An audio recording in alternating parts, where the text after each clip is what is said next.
Yeah, but that's why if we've All also right. tripping all week. Oh,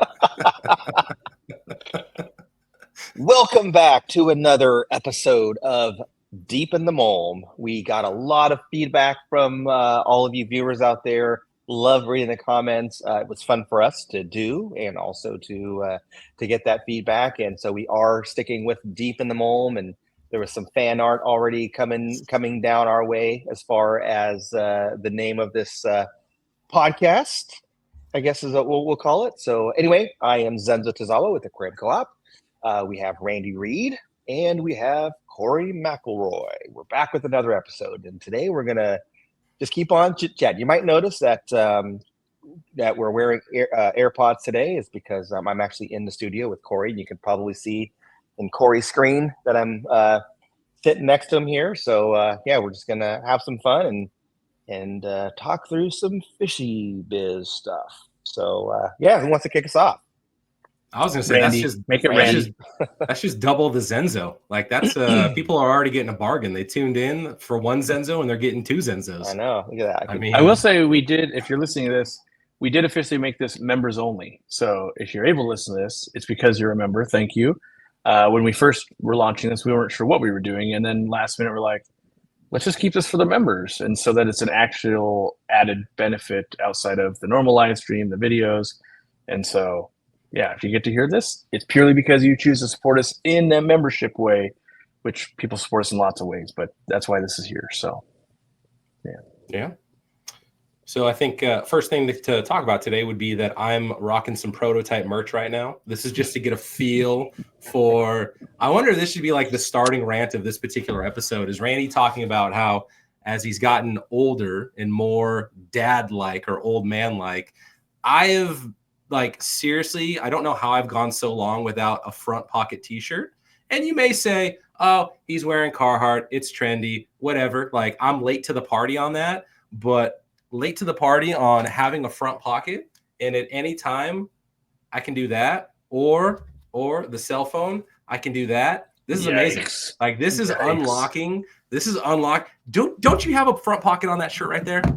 Not by choice. I would pay extra. I usually pay extra to get without pockets. If it's an option, I cannot live without this front pocket. So if Carhartt wants to sponsor Deep in the Mulm, God, I can't do anything.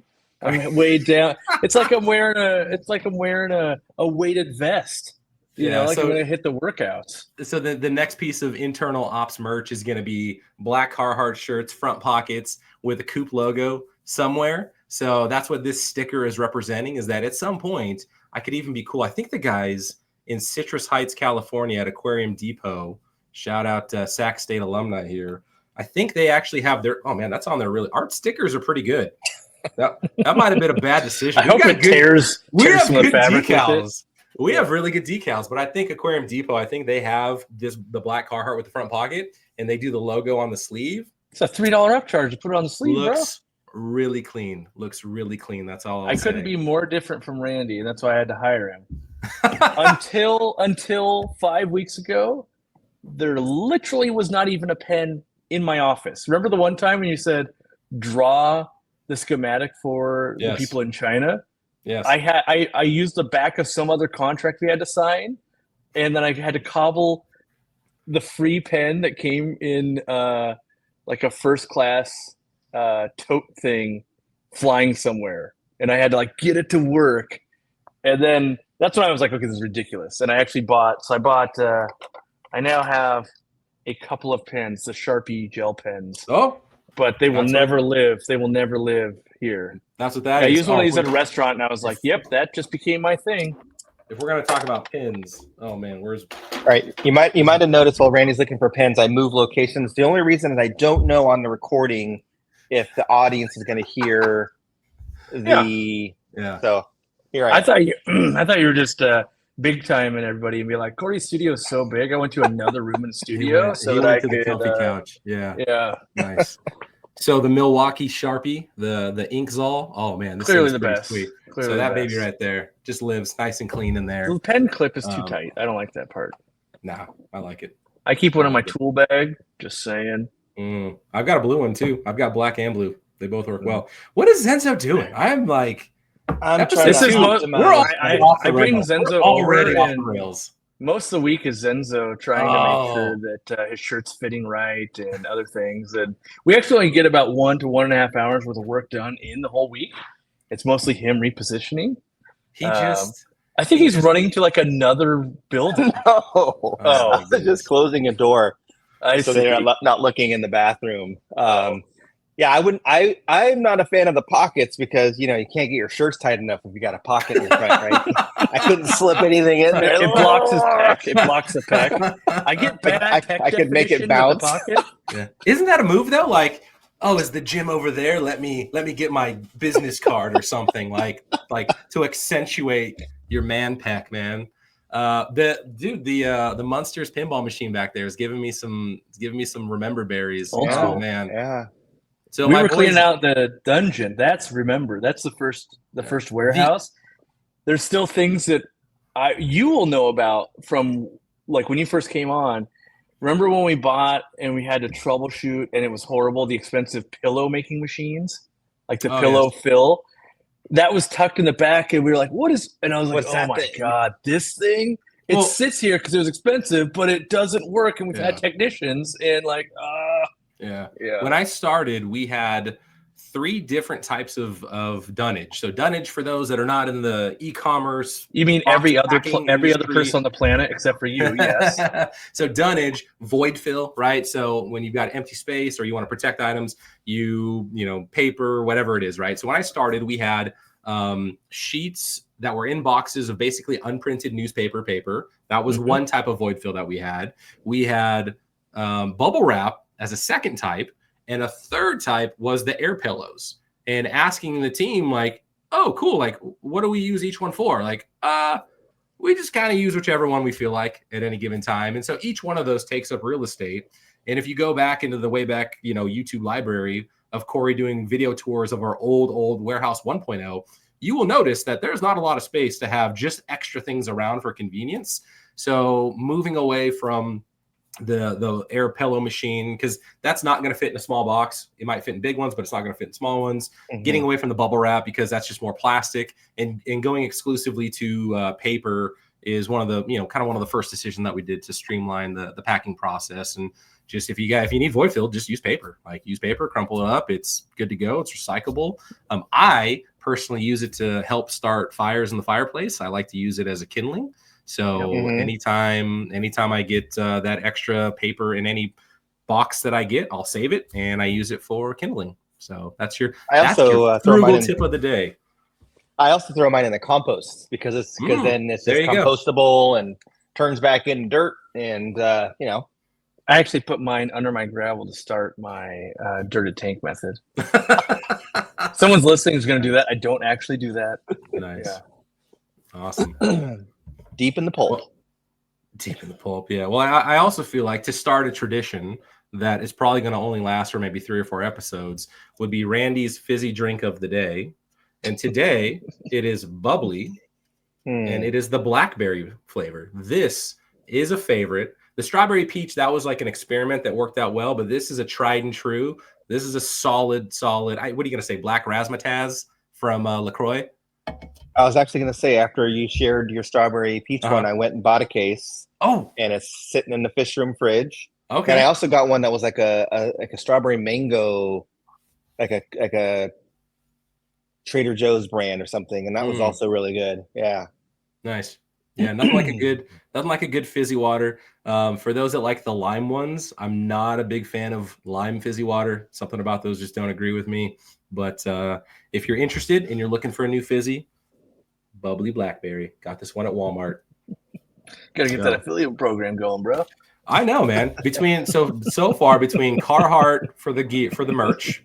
I know Zenzo's already into the AM sponsored. Into the AM. If Into the AM wants to do front pocket heavyweight cotton shirts, and I think they'd rather die. And they want to do deep in the Mulm, I'm all about it.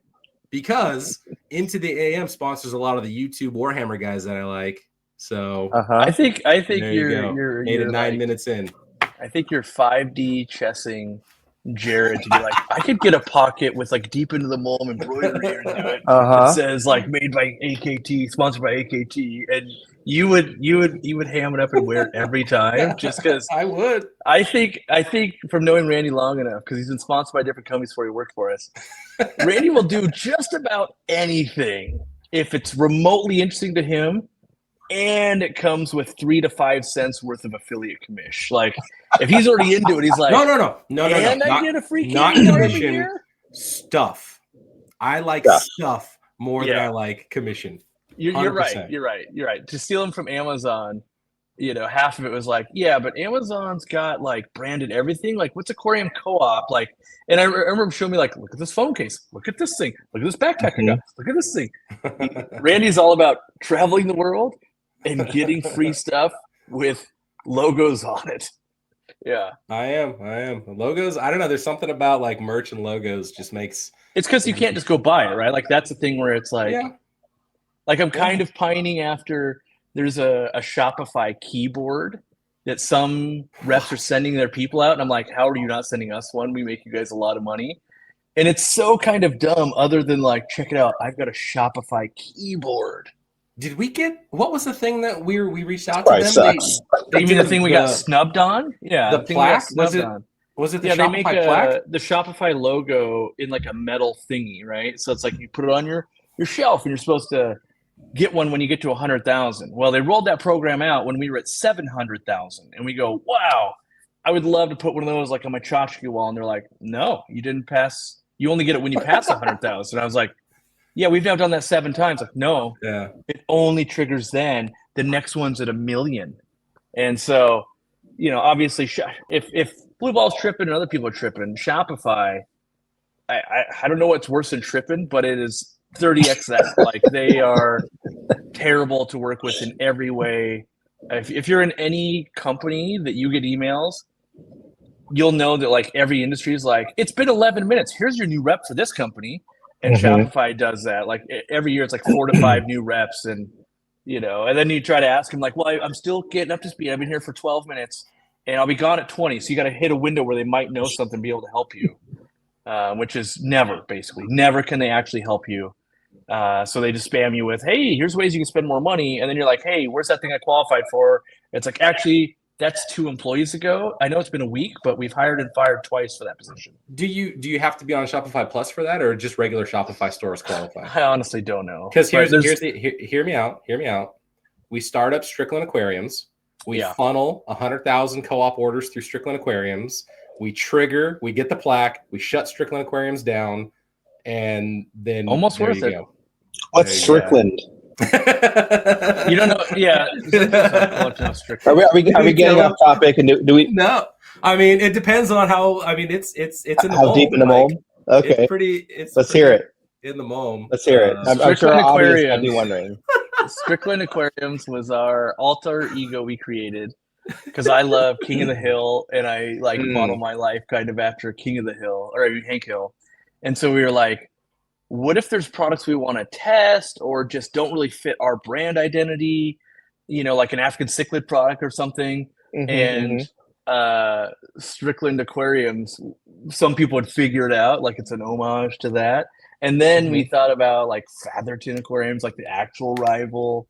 And then we actually just were like, yeah, that's kind of wasting time. And we'll go back to just Aquarium Co-op stuff and keep it focused. But it was going to be pretty funny. Kind of thing Zenzo didn't know until last time he was here about robot aquariums.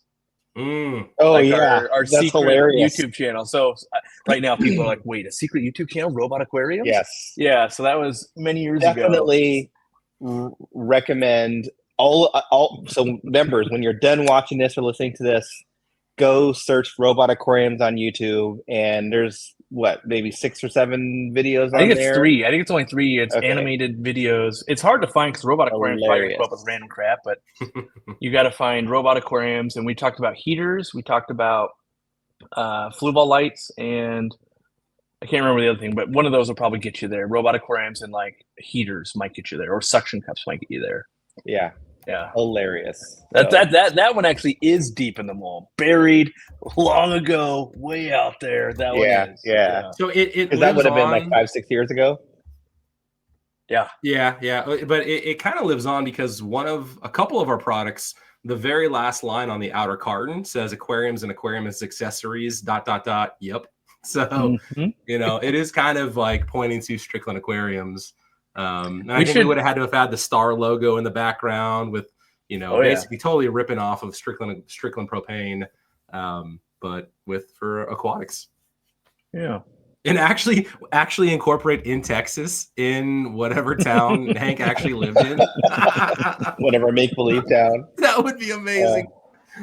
Would be amazing. Right. Tom Landry High. We sponsor Tom Landry High. That's right. We have AI generate a high school football field in Texas with Strickland Aquariums as one of the banners in the back. Oh man. Nice.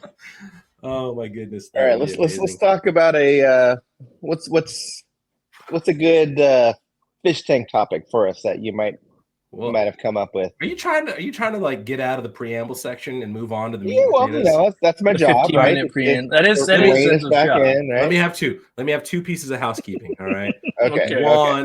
One. Did we ever find out between the two of you, because it wasn't me, who was clicking the pen last episode? I think it might have been me. I absolutely love these little magnet ties for cables. And so I'll be sitting here like off screen, obviously, kind of doing this move. Like I am definitely a fidget guy. Like I am always fidgeting with something on the desk. And so I strategically noticed I was doing it early. So people were like, I heard it early. I strategically put it as like under the monitor. I was like, all right, that's got to get out of my easy to grab. All right. I don't have a clicky pen in the office at home. The only thing I was thinking of was like was it like my thumb? Like sometimes my thumbs crack, but I don't know. No, it was Corey. It was Corey doing. Okay. Yeah. Oh, you isolated it? Oh, I think it was 100% you. Yeah. If Zenzo See, wasn't that's why I clicking can't the have pins. Because somebody said that they thought it was like a lighter, and I'm like, well, none of us smoke. Yeah, so I know it wasn't a lighter. I don't think we would have a lighter sitting. Yeah. The last thing, so this piece of mail came in, and I would say it's probably driven by Zenzo and Candy. But Creepers and Crawlers in West Sunbury, Pennsylvania, they sent us a wonderful "You Are Turtly Awesome" card, and they basically get that closer to the screen so we can see the. Oh, sorry. Like the. Oh, all right, cool. all right. Yeah, there you go. All right.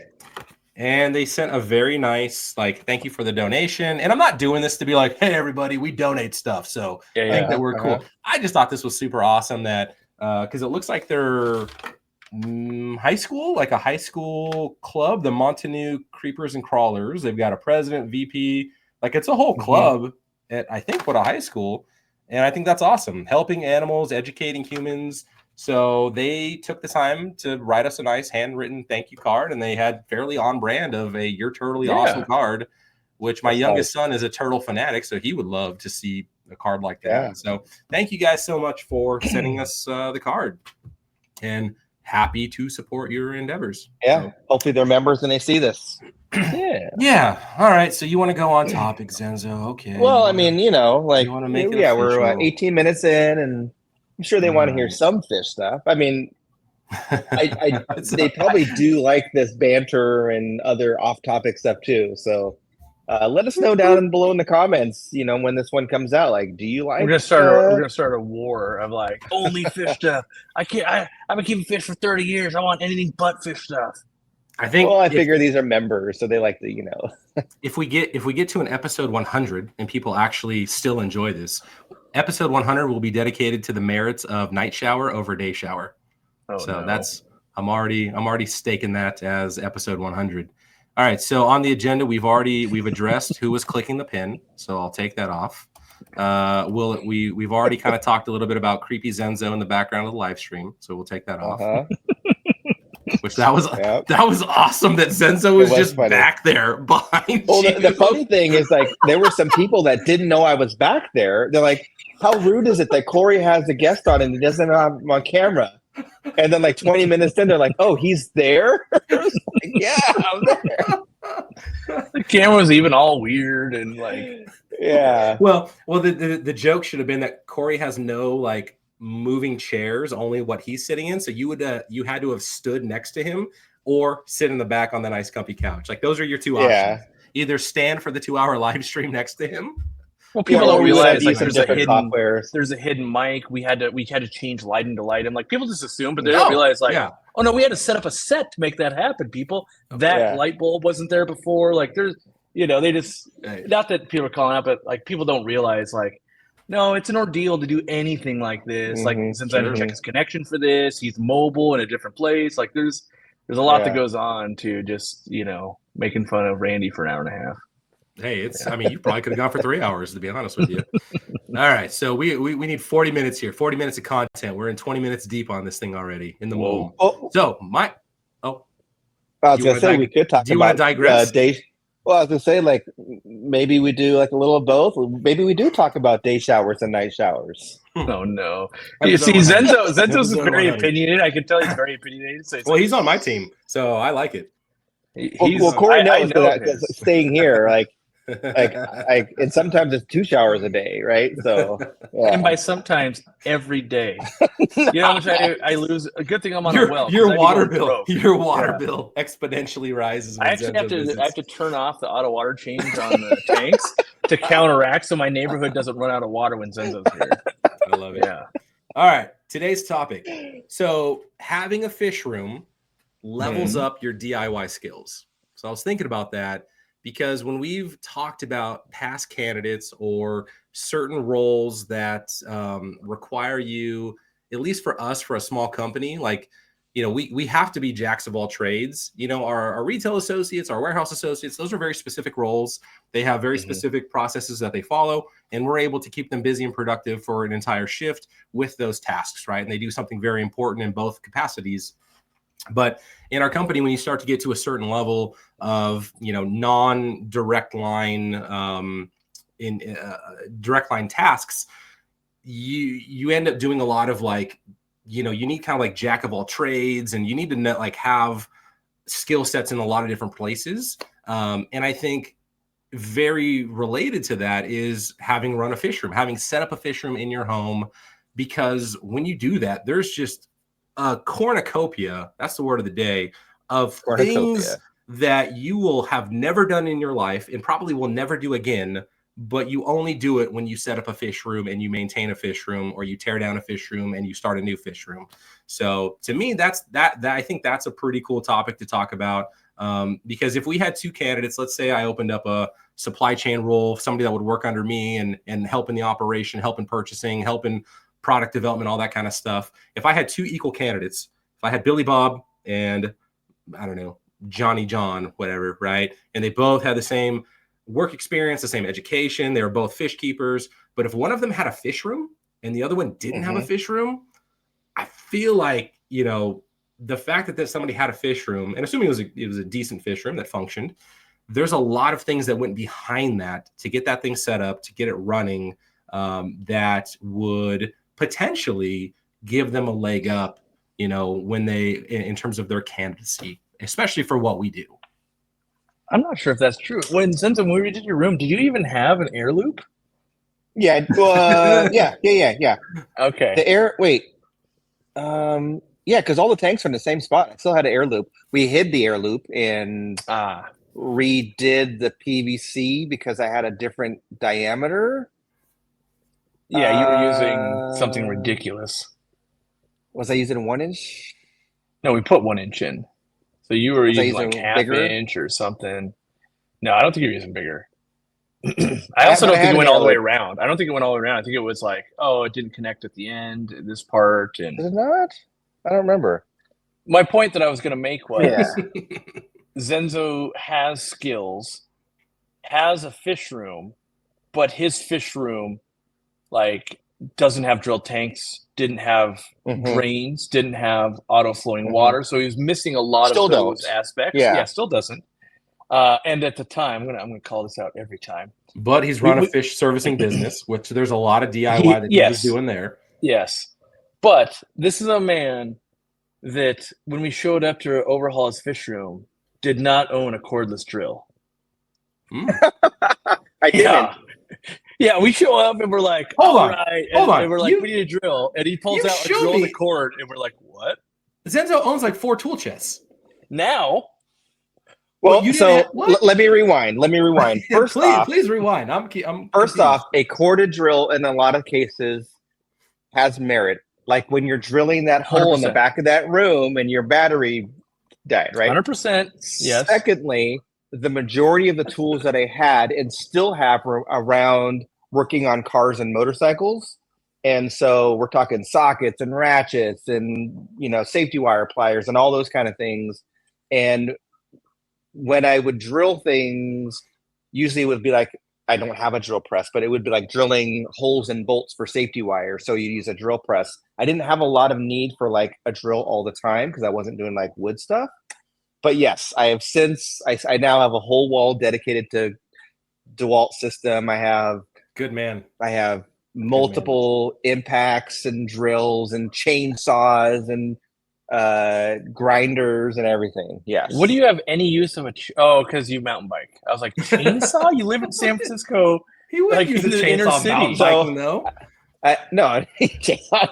I'm trying to think what you need a chainsaw What for. is your picture of mountain biking, Corey? Like, When I go camping, when we try to get way up in there, sometimes we got to cut like logs out of the way to keep going. sure. So Sure. I was thinking maybe you're riding the trail and then like, oh no, you can't ride this trail because the trees come down, and you pull out your battery powered little mini chainsaw. And we've got some pretty big trees up here on the property with it. You kind of got to come at it from like 3 angles, but you can get a fairly big tree cut down with those little saws. But why does someone living in the center of San Francisco own a chainsaw?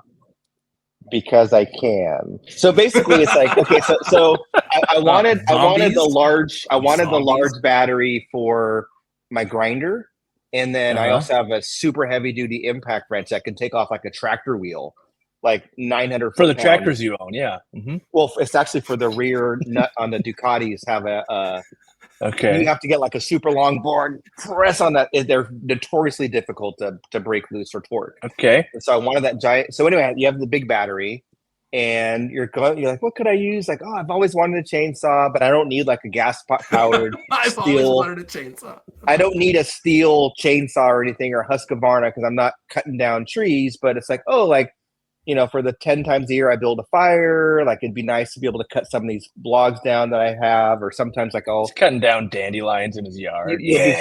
you'll find like some logs and you can cut them down to size. And interestingly enough, back on topic of fish, I have that giant like water plant in my backyard pond that I have, and I can actually use a chainsaw to cut that down instead of like trimming them. So anyway, what else could I buy that fits these DeWalt things? And so my collection will grow, and there'll be things like I'll buy tools because I'm like, I might need that. Like tools are a weakness, and like I have I'm like that one time and I couldn't reach that screw on the fairing of this bike. Like I wish I had like a little tiny ratchet. So like I'll watch like Project Farm or something. I'm like, I need that, and then I'll order it, and then I'll have like every tool for I don't know. All right. Because I can. Right. That's Anyway, So- we literally had the first trip of the remodel of the fish room was straight to Home Depot to buy a cordless drill because we're just like, so one of the reasons why you need a cordless drill, I think it's the most important thing to have in a fish room, is even though you could have it corded, you have to plug it in, and then you're like, let's say you're in the corner, you're doing a thing, and the last thing you need is that cord to dip into the water, right? So Right. Cordless really makes sense when you're around that much water. And Yeah. so first thing was supply run and getting a thing of tools, basically. I mean, you had all the other tools, but yeah. Didn't even Yeah. consider, Sensa doesn't have a cordless drill. Like, what? Yeah. So now I've got multiple. Yeah. I think so. Then to go back to the main topic then of having set up a fish room and the important DIY skills, especially for us. So when you and I, Corey, were working on plant system, building out 3 plant rows, how nice would it have been to have a third set of hands there that was someone who has also set up a fish room, is proficient running a chop saw or working with PVC, knows to prime, knows to use PVC glue, could have helped us with those tasks, understands bulkhead concepts, understands not to over tighten bulkheads.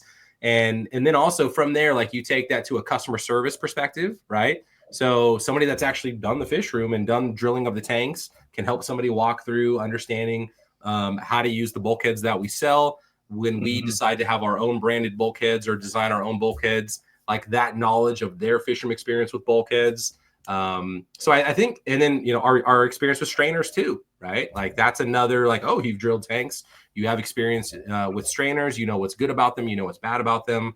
So I think those are just a few small examples.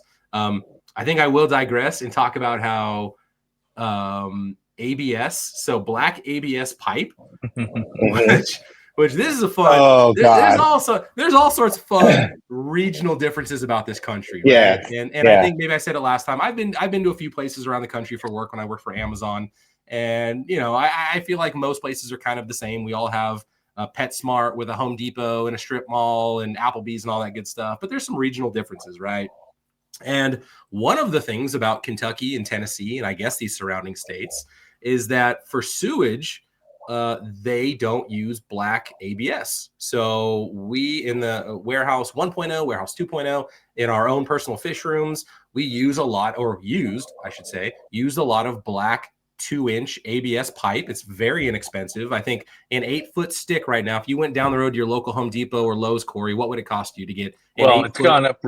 It went up with COVID and it's never come back down. They're like nearly $20 a stick now. Okay, so $20. Yeah, it's crazy, right? Yeah, but they are there. You can go there and you can buy probably as much as you need. They probably got 100 of them sitting there.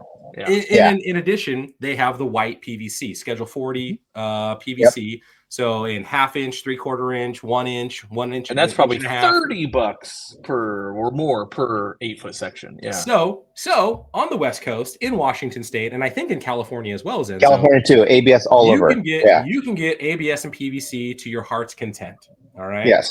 Now, one thing you don't plan for when you plan on moving your warehouse and building a new warehouse that requires a plant system is the supply of ABS. Right.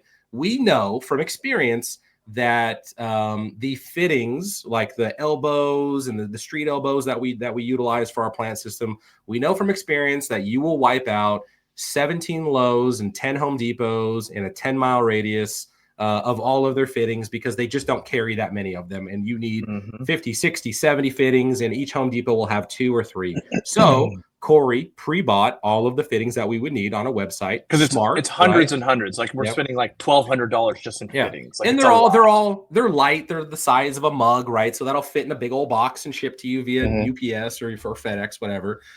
And the sticks, right? The 8-foot sections, the 10-foot sections, you would just assume, and there's, we know what we say about assuming, that you'd be able to pick it up locally, right? Well, my very first trip to a Lowe's or a Home Depot here in the Lexington area, they don't really use that material here in this part of the country. So, I rock up to get my, like, I don't know how many I needed, but you go, I need, what do we need? Like 100? We need a fairly substantial amount. Like a lot. So let's say 50. We need 50 8-foot sections to play it safe, because we wanted to set up 4 systems initially. We only set up 3 to begin with. We'll set up the 4th at some time here in the future, right? Every store had, like, if they had it, they had 4-foot sections, and they maybe had 4 or 5. I drove to 4 Lowe's that trip. Yeah. I went to the town. I had to leave Lexington. I think you were back at the warehouse working on stuff, and I drove up to Georgetown, whatever town. Yeah. Georgetown, and then back like south. You went to Nicholasville? Nicholasville. I went to Nicholasville, and then I went to a couple in Lexington. I was like, this is ridiculous. PVC galore. So Schedule 40 PVC, the white PVC, plenty.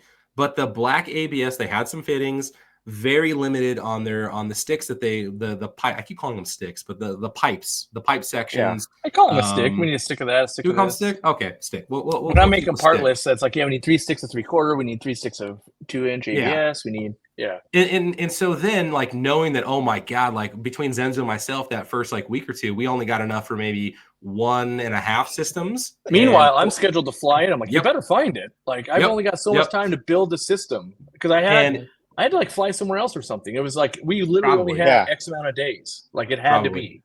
Yeah. So then I start calling and checking out all the websites that I possibly can about plumbing supplies and, you know, the websites where we would buy the fittings from, but a lot of them don't sell the full sticks. And if they do, it's like, oh yeah, we'll sell it to you, but it's like $1 billion to have a freight delivery to you. And it's going to be in the next like 3 months. So timing did not work.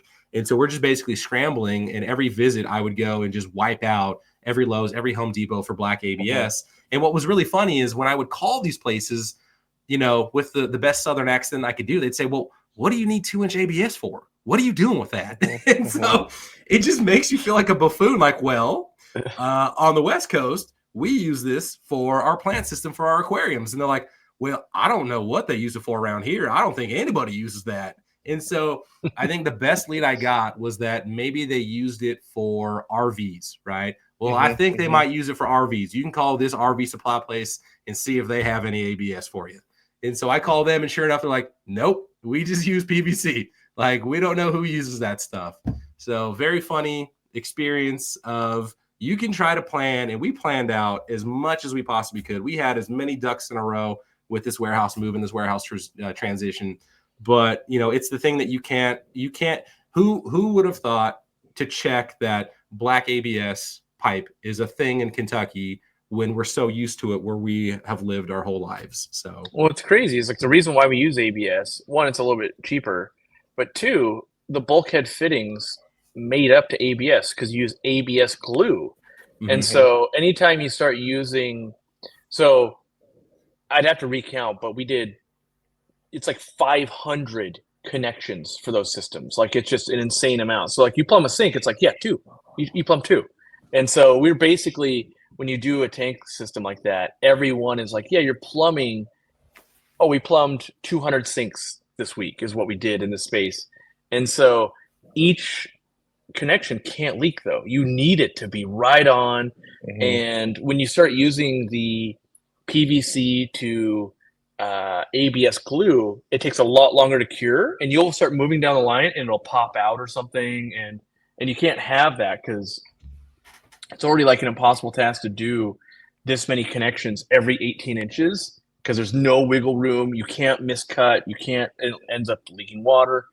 And so that's why it's like we had to overpay to use ABS to not have the horrible time using the conversion glue and that kind of stuff. So, well, and traditionally ABS is cheaper than PVC, right? Yeah. Cheaper, lighter. Yeah, it's got definitely a lot lighter for sure. Yeah. The only perk it doesn't have is it is more sensitive to sunlight. So, but normally, you know, like a lot of these pipes are burying and stuff, so it doesn't matter. But yeah, so, you know, kind of talking about to having that fish room experience. Now that we have built something in Kentucky, I now know when I tell people like, oh, you won't necessarily just always use ABS. Like if I go to make a video about building a fish room, you're going to use ABS. Or if you're on the East Coast, you're going to be using 2-inch PVC, which would have never crossed my mind because I was like, of course everyone uses ABS because that's all I've ever seen here. Well, now I'm just curious to know though, like, you know how they do those imperial maps of like, where do all the college what states like what college teams, and you kind of see that overlay of the United States. I'd be curious to see it from like a plumber's perspective of like, is ABS used in your state or not? Because maybe like, I don't know, maybe there's a plumber in New Jersey that is a member of and watches this Deep in the Mole podcast and like, no, bro, we still use ABS here. It's just something about it's probably Kentucky, like electrical. Tennessee, or like electrical. Isn't some of the regulations where they have to install the outlets, as I would call them, upside down? Like per regulations in some of the states and counties and things. I've seen that where like when I'm researching electrical for my fish room, based on where you are, like for me, the ground part, like the little round hole's always on the bottom. Like it makes yeah. But there are counties or states where it has to be the other way. What am I? Let's see here. I think these ones are down. The ground is down in my office. It blows my mind. I'm like, wait, we're not all on the same page with this? Like, that's super bizarre to me. Yeah. Some plumbers and electricians will probably give us some good knowledge in the comments and tell us one, we're wrong, and two, they'll give us the actual information. We went to supply houses too, so it wasn't just like Lowe's and Home Depot. They're like, you guys are crazy. Oh yeah, even supply house, like, no, you're just Yep. insane. Like, oh really? Yeah. So like as an example, the 2x4s that we needed, because we run a certain size pallet racking, and instead of using like the wire grates, we take the wire grates out and we put cut sections of 2x4, which I have a fun time lapse. I have, yeah, and then yoga mats. And I have yoga a fun mats. time lapse of me chop sawing the hundreds and hundreds and hundreds of 2x4s that maybe not that many, but it felt like it. No, it is. While It I is. was doing it. It was because we had making we had a hundreds of truck. cuts for sure. Yeah. We had pallets brought in. They dropped it. Mhm. Yeah. Well, that's what I was going to say. So to get a pallet of 2x4s, call up the local builder supply, easy peasy, pay the money. The dude drove his giant forklift into here, dropped the pallet exactly where I wanted it. So 2x4 is no problem, right? And you would think that from a building perspective, and again, our experience, that I would have been able to do the exact same thing with, hey, I need 200 sticks of ABS, like 8-foot ABS, drop them, right? Or 100 sticks or whatever it was. But nope, not the case. And so, yeah, there you go. You get Skyline chili when you move here. You lose the black ABS pipe. Those are the trade-offs in life. You also get chloramine. We do get chloramine. Yeah, Well, we do get. Yeah, that's on the West Coast too. Like, not in Washington. Only in the bad states. Well, I take that back. Not in the greater Seattle area, at least. The water that we were getting. Yeah, just chlorine. So yep.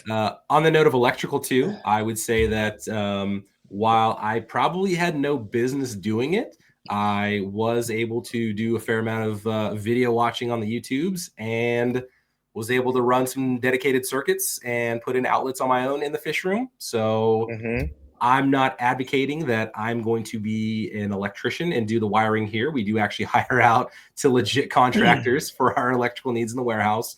But having that understanding, though, and being able to kind of talk to the electricians about what your needs are, I feel like having that skill set of, again, I made a fish room and I needed to run electrical outlets to it. And this is how I was able to pull that off. And to my knowledge, the house is still standing to this day. I think the being able to have a fish room or having that experience and how it translates to work, maybe not necessarily to a fish room specifically, but having to problem solve, having to think outside of the box, building something that's not something that everyone's building, right? It's like, what you're building a fish room, like what is that? But then also like having lots of different aquariums and lots of different types of habitats for your fish. I mean, yes, you could have a fish room that you're only doing shrimp or only doing African cichlids, that is, but in a lot of cases you're having different species and you're touching different types of fish with different water parameters that you are trying to create. And so you are gaining that knowledge, and that is applicable, I think, to our business as well. But I think it's more of just being able to think outside of the box and troubleshoot and fix things. And just like in our everyday world and our work, like something's not right, no, we got to fix it and figure out how to do this thing on the website or figure out how to do something with shipping. And it's just kind of critical thinking, and there's a lot of critical thinking involved, I think, when you have a fish room. There's still a knowledge gap. So even if you're like, oh, great fish room, all that, there's still the like, this thing technically works, and then what's legal by code, and then what's legal with like, but you're gonna have 20 employees that don't know this system working on it. You're gonna have customers that can touch it, like you have to, make it baby proof and all those kinds of things that go along with that. And so we run to that a little bit too, where it's like, oh yeah, I know what I'm doing. Like, no, you gotta slow down. Like, you know what you're doing at home when only you're in that room. You don't know, like, what if there's a kid climbing on this? What if, why would someone touch that? I don't know why someone would touch that, but we can't let them reach in and touch those things and do these things. And so there is still a lot of learning that goes on from I've got a fish room dialed in to even just like a store, like, warehouse, much different. Like, yeah, it's our employees. We tell them, hey, don't touch that. We can put up a caution sign. We can put up a rope. You can't go back there. But with customers, they're just unwieldy. They're just like, what are you doing over here? And they just act like they didn't see the, like, the sirens going off and the signs, and they're like, don't step here. And so, yeah, but still useful, I would say.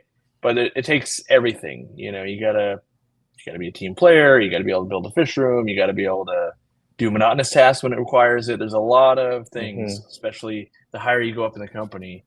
It's like Zenzo and I all day yesterday. Let's get really dirty, lift things, and do the dump all day. Like, that's not glamorous, and no one wants to do it, but it's like, it's got to get done. Yeah, and I agree with you, but I still maintain, though, that two equal candidates the one that has a fish room is bringing, to Zenzo's point, like the qualities and the attributes of somebody that when you run a fish room, all of that problem solving, all of that critical thinking that you have to do, all of the like, there is no off the box or out of the box solutions. I really enjoy like Matt's off-road recovery. He builds these custom crazy trucks and stuff. And he likes to poke fun at people in the comments that are always saying like, well, you should do this, you should do that. And he's like, well, I bought this plan on Amazon of how to build your own off-road wrecker. And, like this is all one-off stuff. And I think every fish room is one-off. Like there is no like, oh yeah, I bought the fish room package on Amazon. Well, man, Zenzo, you are just highly mobile. This it's just podcast. the skylight was just killing me. So now you know why I've blocked out all the skylights in the studio on this side. Hold on. Is this the fourth seat change you've now had? Well, can we go for 5? It's for the audience, right? So this is all for the viewers. Hey, I'm just pointing out. I'm gonna disappear for a second. I'll be back. And then he's disappearing. Oh my goodness. The episode 2 is just this It's is where off it the all rails comes for off the sure. rail. Yeah. We were saying, is lightning gonna strike twice? Nope. That's a solid no. What we can bring to the people, Corey, is Randy's other goofy saying, is the juice worth the squeeze? Worth the squeeze. That's right. That was the other silly saying that has been in my head since I heard it in the movie The Girl Next Door. I think the guy, the protagonist or the antagonist asks him at the end, was the juice worth the squeeze? See, I always think of, is it Encino Man? Wheezing the juice. When Pauly Shore is just like under the Slurpee machine. Wheezing the juice. That's what I think every time you're like, is juice worth the squeeze? Shore. Yeah. I don't even think I've seen that movie all the way through. Encino Man. Oh man. Oh my goodness. You gotta buy that. Brendan Fraser, Pauly Shore. The things that you actually watch and enjoy compared to what I think you watch and enjoy, Corey, is just I'm always off. I'm just always off. The problem is, so here's what I'll say. Has anyone ever heard me quote anything from like the last 20 years? There was like a time in my life when it wasn't business CEO guy and I actually got to consume normal life. And that's all I have to hearken back to, because it's like, you could say like, oh yeah, remember that thing when it went on from 2012 to 2022? I'm like, no, I only ever looked at spreadsheets and aquariums. That's all I've done. And like, what about that movie? Nope. Never even crossed my mind. Nope. And so you say that. Now I heard a fun fact about you, Corey. And somebody told me that of all the EverQuest people they've ever come across, that you are the greatest EverQuest player that they have ever like interacted with. And that kind of blew me away, because I knew that you played EverQuest, and I knew that you were very into it. But to hear somebody say that you are one of the best, I mean, that I'm not questioning it. I believe it. Sure. But it blew me away, because that's like that's another level. Is that the one where you played like 24 hours straight or whatever? Is that the one? Well, yes, but also World of Warcraft is the same thing. I have very few things I get into, whether it's Magic the Gathering, EverQuest / World of Warcraft, and then work. And the problem is I don't have moderation. So when I'm going really hard into gaming, like Randy and Zenzo have to keep the business doing what they're doing. And like, yeah, it's more like it becomes the 5 or 6 day a week thing I'm doing. And yes, I'm still doing emails and all that stuff while in between stuff. But then I'm not innovating as much. I'm not, I still do travel and that kind of stuff. But I guess I kind of call it boom bust cycles. I don't think you have to justify it. No, and I'm bringing this up because I think it's awesome. What I want, the thing I want us to be traveling one day, and I want somebody that recognizes you from the old school Magic scene to be like, oh shit, oh oops, dang it. It's a members only, but poo. Yeah, that's Corey McElroy. He crushed me in Magic like 20 years. Like I want some like just. Like, man, random. He took down that whole tournament in MTG, man. He crushed it. Like, I would love. Someday I'll dig up my like the ratings and stuff, the DCI ratings, and because there was times I was 47th in the world, But that's awesome. The problem is when you're not as serious anymore, and then you go play like local tournaments, and you're like not taking it serious, it's like chess, I think, where if I was, let's say, play Randy and you got a number and you beat me, it's like, oh, I just lost hundreds and hundreds of points. And then playing at a high level, like you've just undone 7 months of like competitive play. And so when you get to a high level, you pretty much only play against other high level players when you're going like around the country, around the world, because when you get beat by a high level player, because your scores are so close, you only lose like 2 points. But if you were to just sign up a brand new number and beat me, and like, oh, I got mana screwed, or you just legitimately beat me, it's like, oh, I literally might take me 7 months to recoup that. And so you have to kind of like look into the window of like where I was being super competitive. But they've added so many numbers and they've lost so much data. Like my number used to be like 5 digits, and now they're like 11.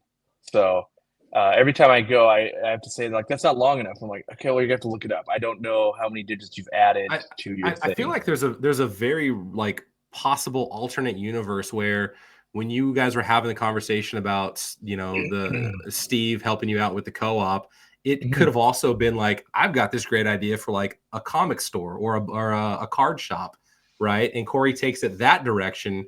And then, the Coop YouTube channel is basically, Tellurian Community College or name the other Magic the Gathering. Yeah. And instead of being like a fish YouTuber, you're a Magic YouTuber, but you're equally as successful in both realms. It's just you two went the fish route, but the alternate universe, though, highly likely that you would have done the same thing, but in the Magic side of things.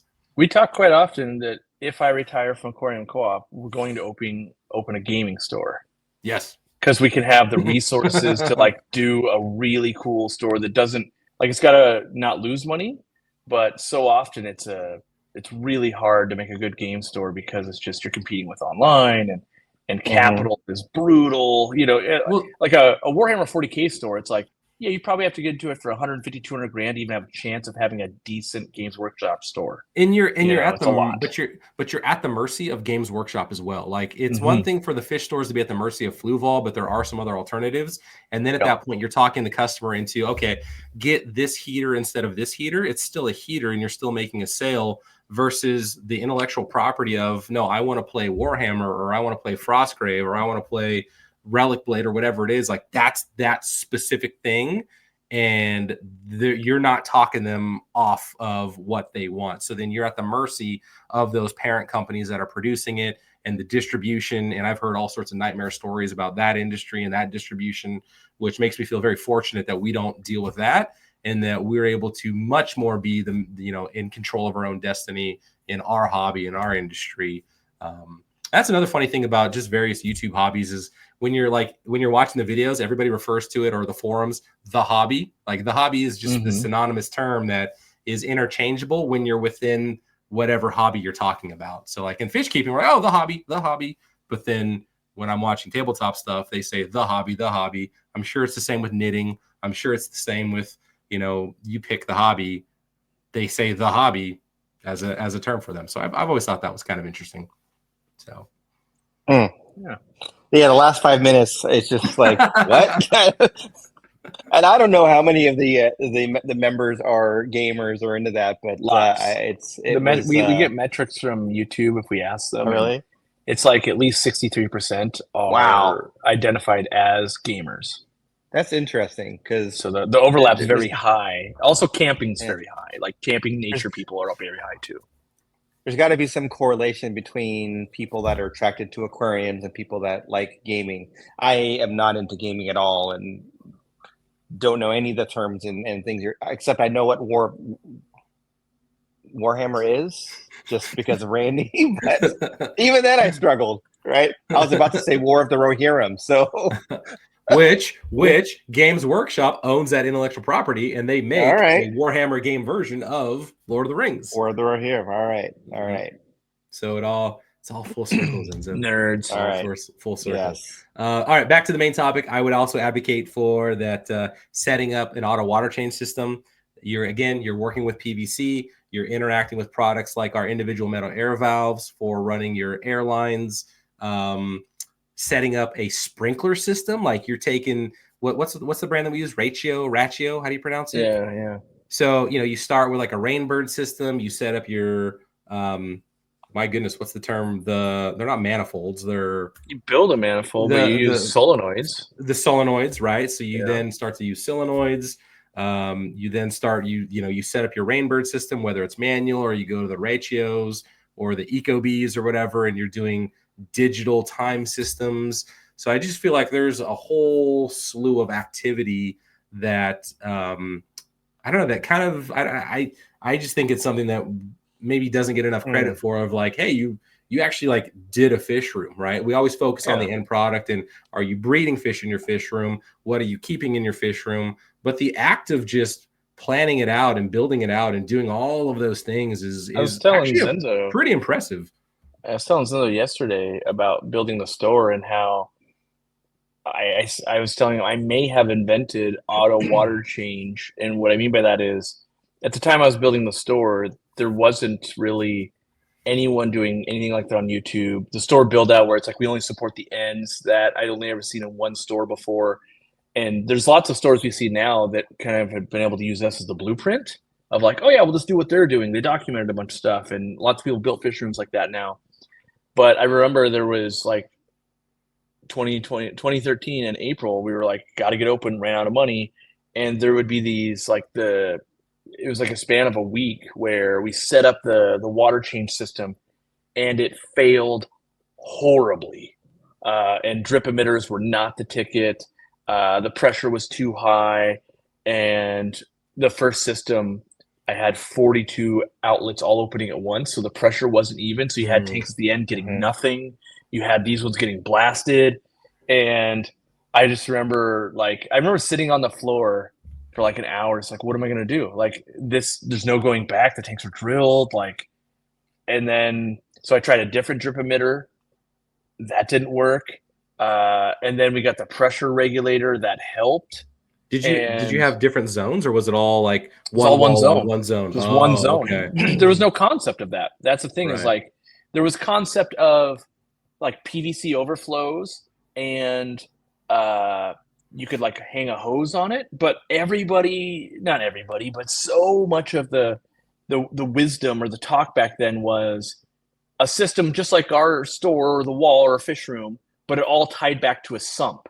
So you'd have the overflow effect. It would all go to a sump, and you would change lots of water in the sump, and you didn't have to do this system of one tank, one filter, no spreading disease, and the water change, where the sump spread all the disease. Right. And wholesalers still run that way. Petco's Pest Friends still run that way.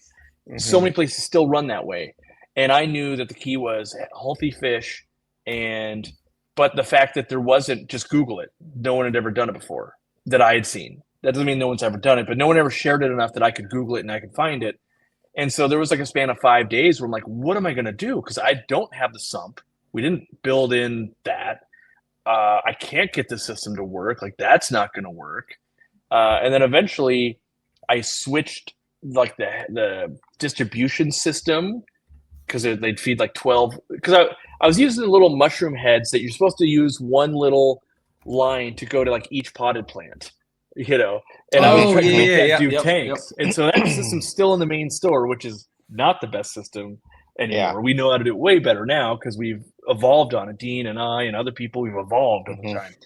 And that archaic system is still there, and because I remember Rancho, the new manager, was like, how does this even work? And I'm like, well, yeah, you'd have to like unscrew it, take out the plug, put the adapter back in, screw it back. I was like, with all the lines on, like, this is a nightmare. I'm like, we didn't know anything back then. We didn't know. And so like 42 tanks still change water all at once, as opposed to now we have each level's its own zone. So it'd be 3 different zones, 3 different times. And so, but I remember there was like a week of just me sitting, and I go buy parts and I try the next day. You take it apart, you build for hours, and then, all right, hit the button.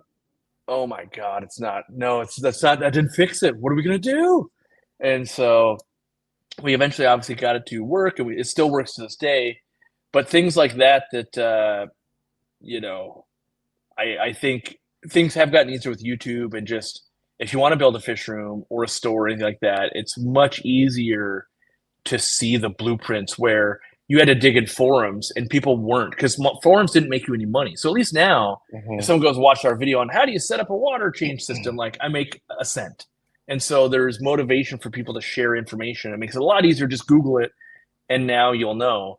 And so, I hesitate to say that I invented it, because I'm sure there's other people that have done it or something like that. But definitely, for the first I saw, let's use irrigation, because some of the first things I remember, the very first thing, instead of using airline tubing, I was using the irrigation tubing. I was like, it comes with the set you buy. So I bought all the parts of the irrigation tubing.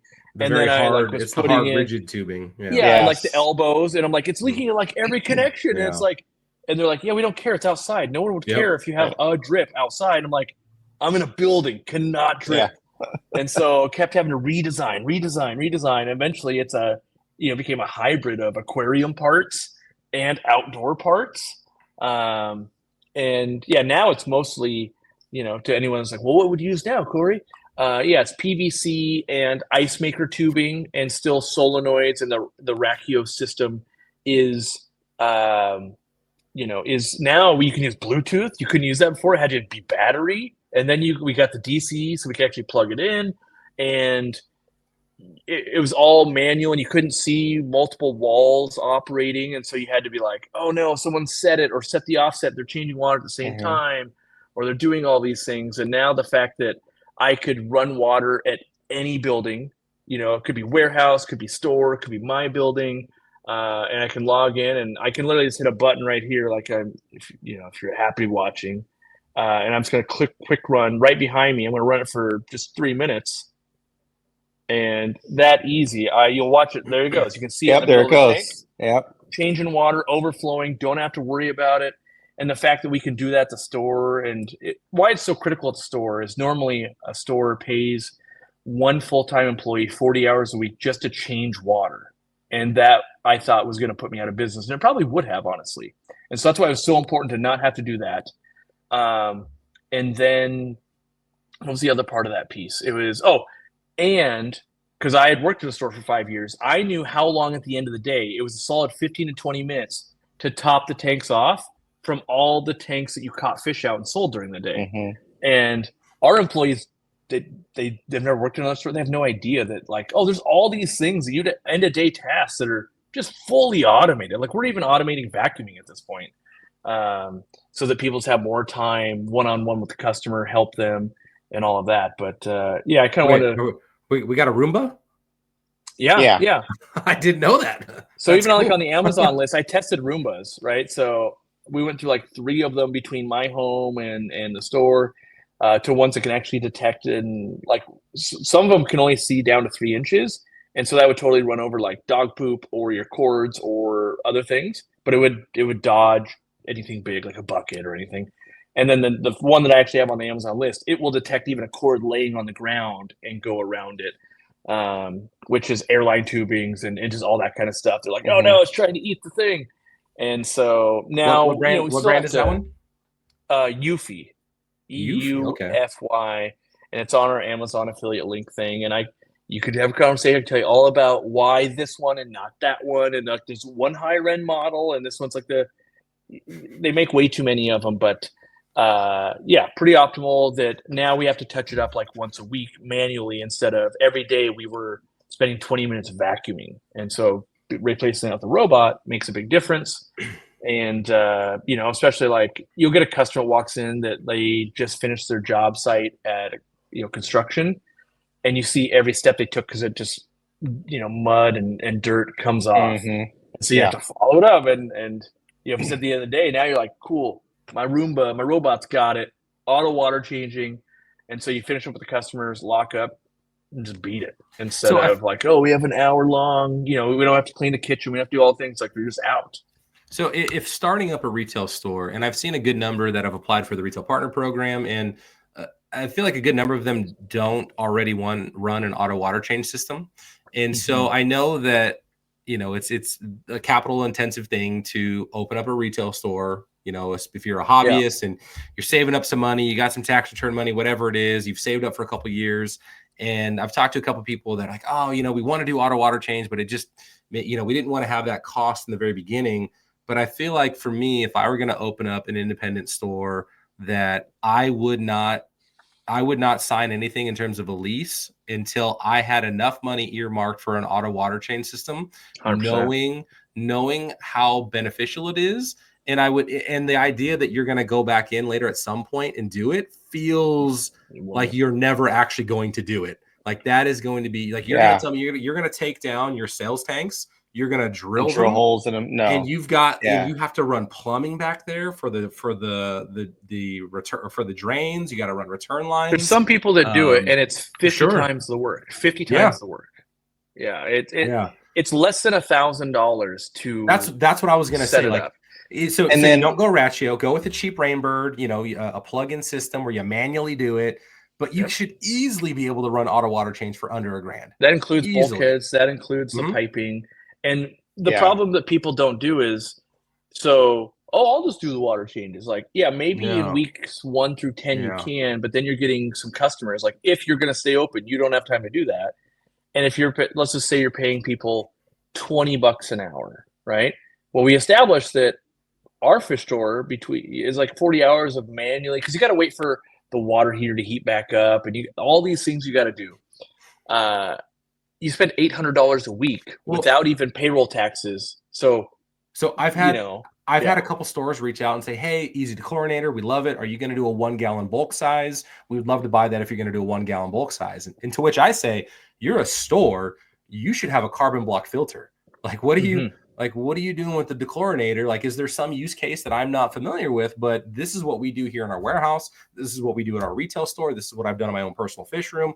Run a carbon block filter. Make sure it's the kind that will strip out chloramine if you've got chloramine in your water. But if you're just trying to get chlorine and chloramine out, like, I would even say that. So, like, going back to your fish room, question, and like, if I were to go back in time, or if I ever build another fish room, or when I do, I am not going to do one without an auto water change system, mainly for time. And, just the amount of time that it takes to manually do water changes, as everyone that's watching this knows. And if you multiply one aquarium by 20 or 30 or 40 tanks, like, you just don't have the time, or you're going to neglect some tanks, and little by little, they're going to start to look bad. You're going to build up algae and other things. And then on the carbon block thing, like, even if you live in an area where they use chloramine, you don't know that 5 years later the municipality might switch to chloramine, or they might switch next week or next month and they don't tell you. What also happens, like this happens in my area, certain times of the year when they're flushing a system or they're changing the water supply, they increase the amount of chlorine or chloramine going into the water, and you don't know until, like, they're dead, or something happened. I was talking to someone that owned a fish store in San Francisco, and he was telling me that he had a system where the city would let him know ahead of time, "Hey, we're doing this to our water system next month, so be aware." Also, the Golden Gate Park, where they have giant koi ponds, I was doing some work for them, and they told me that the city would also tell them, "Hey, we're doing this next month. We're switching." They actually switched to a whole different water supply where they were using chloramine, and they let them know ahead of time. But if you're just a regular person at home, they're not going to tell you, "Hey, we're switching to chloramine for your neighborhood next month." And so if I were to do a fish room again, not only would I do auto water change, but I would do some kind of carbon block filter, because you don't want all of your, whatever it is that you're doing to die because you weren't prepared for that. So fish store, they're super easy to set up too. Like, if you're they're really putting easy to PVC, set up. So it's literally it's like putting in a check valve. If you can put in a check valve in an airline, it's the same process of putting that filter in line for your water. And price reference, because I know people will have no idea, because I wouldn't unless I had to buy them. Each store unit was about $400 to treat chlorine, and for chloramine, I think the system that we bought was $750. We paid somebody else to just install it, because both ones we did, because it's always easier to be like, "That's not our problem. Someone else installed it. Like, it's certified." But in a home fish room, basically you're looking at $400-ish bucks for just chlorine, and maybe $800 for chloramine. And then you might go like, well, how long is that going to last? Well, in our super busy fish store that has hundreds of tanks, changing water all the time, somewhere between 6 and 10 years. And then we would have to swap it. So, you might be looking at going, oh, that's like $100 a year. It's like, well, if you have hundreds of tanks, you're probably spending about $100 a year on dechlorinators anyway. And then it just also can scrub out lots of other stuff out of your water too. So it's kind of just better. And what about the? Did I dose that tank? Did I get that one? I killed a tank of fish just like 4 months ago at the store because I didn't dose. Yeah, it's a whole tank of rummy nose. I did too big of a water change, and this was before we installed them. And I was there. Yeah, I was kicking myself, just going, "Dang it," And so that was that because I did it. That was the catalyst. I ordered them up like the next day. I was like, never again. Like that feels horrible. That I can't have that. Just not even from a money standpoint. I just killed so many living creatures on accident that let's go ahead and put this in. And when you're working in a fish store, it becomes second nature because you don't even think about the routine. It's it might be like adding sugar to your coffee or whatever people do like every day. You don't even think about that anymore. But because I was in a different environment, like at home, I wouldn't have that problem. But as a different environment, I'm rushing. Someone asks a question, I walk away, I do a thing. Oh, that didn't get dosed. Fish are dying. And so, yeah, it's definitely a recommended, easy to recommend now that we've done it at both places. Where before it's like, I'm not really sure what goes into all of that. Now that you do it though, like, oh yeah, real easy. Probably just do it. Yeah. Well, and I think too, as a customer going into a fish store, if you're doing manual water changes, I feel like the tanks that you're currently in are basically unsellable. Like you can't sell anything in those tanks. If a customer's coming in, they have to like really, because there's the big brute can that's probably in front of it. There's probably some hoses around. Yep. So your customers are like, I'll just stay away from that tank and that whole area. And maybe there was a fish over there they really wanted, or something that they would have discovered and they would have purchased, right? So maybe you're kind of losing out on maximizing a sale that came into your store because you had your whole water change set up, kind of blocking the way in the tank. The light was off and it was down to a quarter level or a half level and you can't see the fish because they're hiding. Anyone that's doing any water changes, just think about this. Whatever amount, because you might be like, well, my fish room takes 3 hours or my store takes 22 hours, whatever it is, just go. But if that was now 0, now it's 3 hours scrubbing algae, trimming plants, selling to customers, whatever, any other topic would make you more money or more enjoyment out of your fish room. And so it's like why not do that for me? Because people are like, oh, we just do it. It's like, but I could, and usually in any store or anything, I can point out like 20 things of like, yeah, but you could do that. What about that cobweb? What about this? What about your bathroom? What about that? Like you have all the time. You're just choosing not to automate that because there's always things in life you can't automate.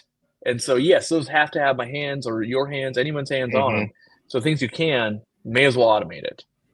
I killed a tank of fish one time. So back when I was breeding African cichlids for selling, I was rushing around doing multiple tanks and draining and hoses filling and forgot to put the chlorinator in one tank of some juveniles that were getting ready. And like 90% of them were gone and it was just like, oh my, and then I remembered like an hour later and I went down there and like most of them are gone. And just because I forgot that one time. And I would definitely automate if I were. And as the company that Corey and I were talking about this. You and I were talking about this the other day. Even with my current fish room setup, like it's almost worth me going in and drilling some tanks and changing some things. And besides the brackish tanks, like just trying to automate those. And I'm still thinking about it because it's. And so I would say, as the company that we sell the chlorinator, we are that company. We still think it's in your best interest to not need to use dechlorinator. Like we still realize 99% of people will still just use dechlorinator. And if you only have 2 aquariums, dechlorinator makes a lot of sense. But if you're into that fish room, if you're into that store, from people that it's in our best interest for you to buy it by the gallon. We're still telling you, we're partners in this with your store. Like, hey, this is the way you're going to stay in business and it's better for you. Trust us. Yeah. Don't feel, if you've only got a couple tanks, like don't feel bad. Like by all means, use your dechlorinator. It's no worries. Like I do have a hack for that though. Oh, So we're at an hour 14. Should we save that for episode 3? no, because No, it's let's go right ahead. in line Let's with jump this. in. Yeah. All right. So if you I'm only trying to have manage the time, Zenzo. if you only have chlorine, right, and maybe you've got ponds and tanks, you can buy a carbon block filter used for RVs for about $20 to $25, and it screws on to any hose. So your A hose, Python, yeah. you can put it in line, like right under a Python hook or something, and as long as you're not railing that water through as fast as you can, you got to fill it up a little bit slower. It will strip out all the chlorine and everything, and so and they go like 40,000 gallons. So if you're like, oh, I have 3 aquariums and I use this thing, and you're like, yeah, I have to buy a new one.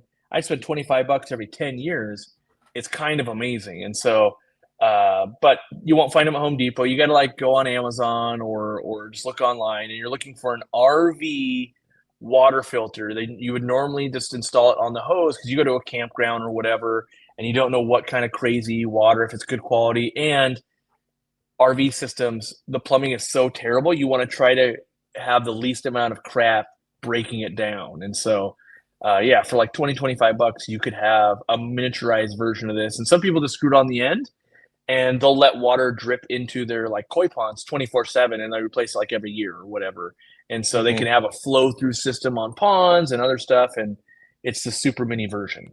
Yeah. So what you're If you have telling me is chlorine, that yeah, chlorine. our Chlorine, water- 'cause- Yeah. You need I was gonna special, it takes special carbon, not just activate, it's a special Right. type of carbon to be able to take out chloramine.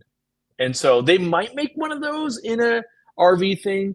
I was only ever researching it for my own self, and I only had chlorine. And so that might be like, oh, that's a $70 RV one. Like, sure, grab that then. But yeah, for chlorine, easy and cheap. Yeah, pretty good.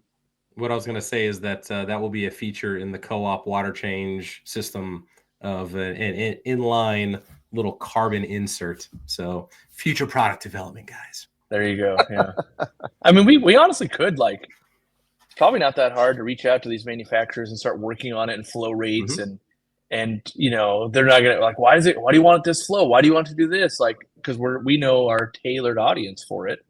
And you can always install the whole house filters, but I feel like they're $1 billion. Way too much water hits the floor trying to hook them up and change them out, and they don't just fit a hose. Like, just make it fit the hose. Like, as our brand, I try to make everything easier. Like, just make it easier, you'll sell way more. Oh, I just put it at the end of the hose, or I put it right on my sink when I'm hooking up a Python. They'll sell all day long. The minute you're like, no, you got to make a cut into a line. Every parent, every well, as like Zenzo, like anyone's got to rent. Like, that's off limits. Can't do it. Like, I want to and I can't do it. But if you're like, oh, you just screw it on, all of a sudden, yeah, we'll put that on the roadmap list, and we'll actually take a peek if we go to SIPs and stuff like that. See if we can find anybody. Yeah. All right. Our I think that's a competitors are good watching ending us point. right now. They're going to launch it. Dang it. Deep into the Mulm's, making me money. Deep in the Another Mulm. competitor. Yeah. So yeah, I think we kind of went all around with talking about games and products and fish rooms and some tips. So let us know down below in the comments if you like this, this format and kind of going off topic and going down the different rabbit holes that Going deep into the Mulm. We're going to talk about, I mean, games will get brought up every week. Like, let's just be very transparent about that. If you have maybe a I need games, to get into gaming. This is one more thing I don't have time for. So we can talk more about mountain biking next week, or Lord of the Rings. Yeah. Corey's checking out on that one.